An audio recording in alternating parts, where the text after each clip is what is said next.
Hi, tonight I'm going to be talking to you about why marijuana should be legalized in the United States of America.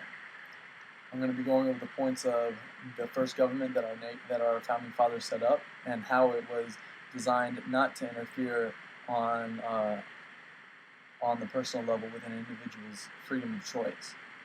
I'm going to be talking about how it could decrease gang violence, keep criminals off the street, and keep money out of their pockets, and instead um, inject those billions and billions of dollars into our nation's economy. And very important, I'm going to be talking about its medical uses and its history a little bit, as well as the vast number of uses that we have for it today.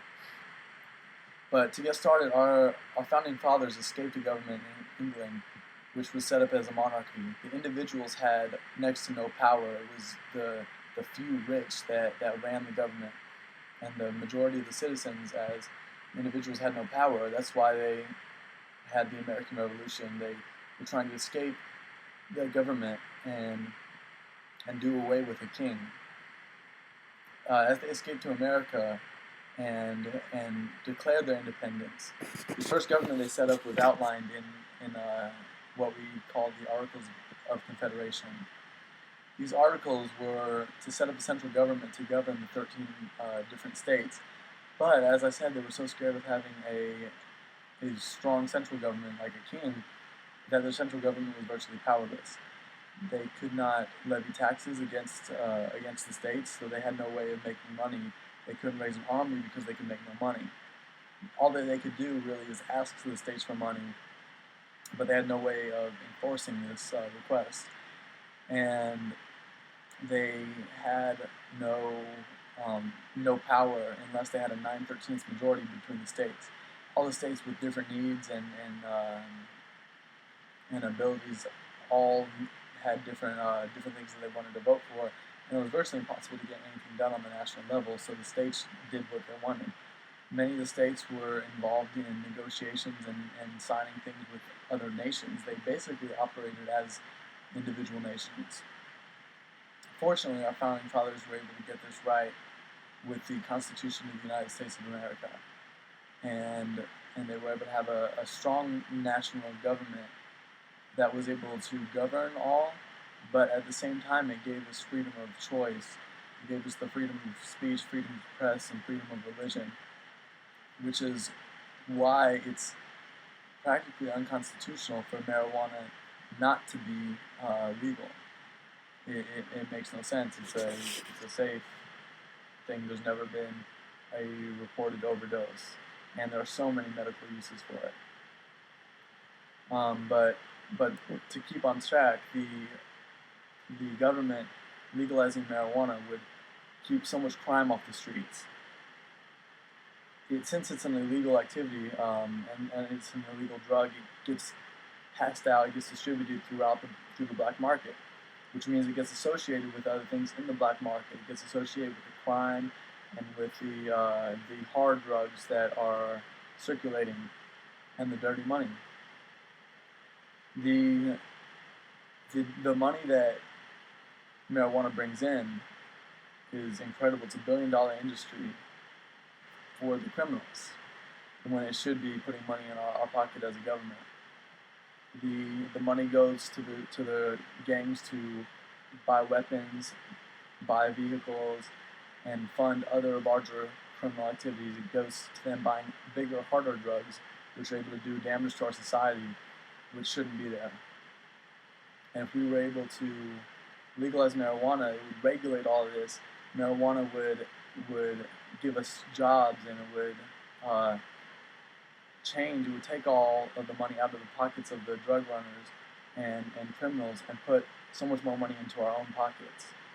It would, as I said, it would give us jobs. It would give our growers jobs. It would give us jobs selling at dispensaries.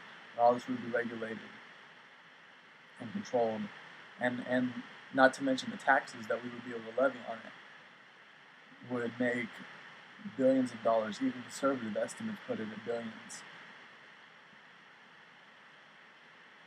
Also, the United States is currently engaged in a massive war on drugs, and of course, the majority of this money goes to getting marijuana off the street.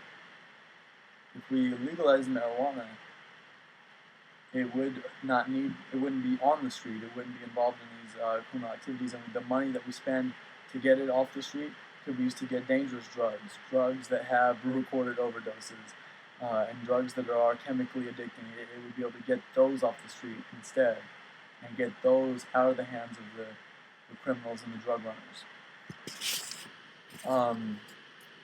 And the money that, between what we would save and what we'd be able to make, like I said, conservative estimates put that at $14 billion a year. Some estimates put it up as high as $40 billion, and that obviously that just depends on how it's taxed and how it's purchased and how that works. But there's no doubt in anyone's mind that it would be able to do great good for our economy, which is, as we all know, struggling right now and incurring a great deal of debt. And now I'm going to get into some of the health benefits of marijuana and how it's been used over the years. It's been around for practically ever, and way back into the early history, almost prehistoric times, into the first recordings of history, we were able to find hemp being used as paper, being used in clothes, and many other uses. But its first medical uses date back to 2737 BC, where it was used in China in a tea form to take care of help with the effects of gout, rheumatism, malaria, and even poor memory, which is interesting because poor memory is now, and dementia and Alzheimer's is now something that we think can be treated or slowed down by marijuana use, possibly. It spread quickly across the area and across the world from that point. Now its uses are practically too many to count. Some of its uses include it's able to help with AIDS and help with the wasting syndrome that is associated with AIDS, because it gives the patients appetite and takes away the nausea. Arthritis can be treated with marijuana. It lessens the pain and inflammation, and it can even attack the immune response that creates arthritis. It can help deal with cancer and the wasting syndrome associated with that. And it also helps with insomnia. It gives the ability to sleep, and so many other. Unfortunately, the list is too long for me to get into right now, but the point is that marijuana is not dangerous. It can do so much good. It can infuse money into our economy and get criminals off the street.